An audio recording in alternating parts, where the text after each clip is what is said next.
Guys এটি হচ্ছে এই জায়গাটির নাম হচ্ছে পাররা রোড। এটি সেই জায়গা যেখানে ইন্ডিয়ান অনেক মুভির ছবির শুটিং হয়েছে এখানে, এবং এই জায়গাটি যেখানে রাস্তার দুই পাশ থেকে সারিবদ্ধভাবে নারকেল গাছ দাঁড়িয়ে আছে। তো আমরা এখন চলে এসেছি সেই পাররা রোডের নাম করা যে পর্যটক এরিয়া। এখানে প্রচুর মানুষ আছে, প্রচুর টুরিস্ট আছে, দেখতে পাচ্ছে সবাই এই রাস্তাটি দেখতে আসে। আসুন আপনাদেরকে সম্পূর্ণ রাস্তাটি একটু ঘুরে দেখাই, চলুন।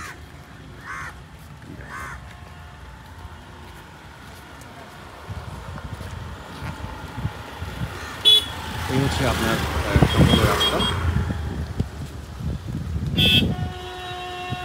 এখানে যত প্রচুর পর্যটক আছে, আপনার সব পর্যটকই এই জায়গাটি দেখতে আসে, কারণ এখানে একটা খুব সুন্দর একটা চিত্র দেখা যায় এখানে আসলে।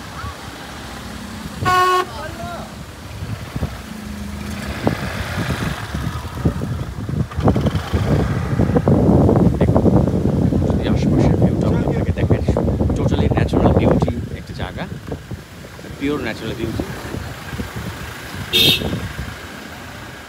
আমি আপনাদেরকে রাস্তার মাঝখানে দাঁড়িয়ে দেখাতে পারলে ভালো হতো, গাড়ির জন্য দেখাতে পারছি না।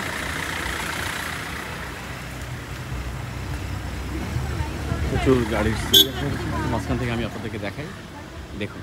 এবারে দেখুন সম্পূর্ণভাবে বোঝা যাচ্ছে এই সেই রাস্তা। এটি হচ্ছে পাররা রোড, এটি নর্থ গোয়াতে অবস্থিত। আপনার একদিনের একটা ট্রিপ নিলে আপনারা টোটাল নর্থ গোয়া দেখতে পাবেন, এবং এর সম্পূর্ণ ভিডিওটি আমার ব্লগে থাকবে, ইনশাআল্লাহ আপনারা দেখে নেবেন সবাই। আমরা এরপরে চলে যাব আমাদের নেক্সট স্পট, সেখানে চলে যাব।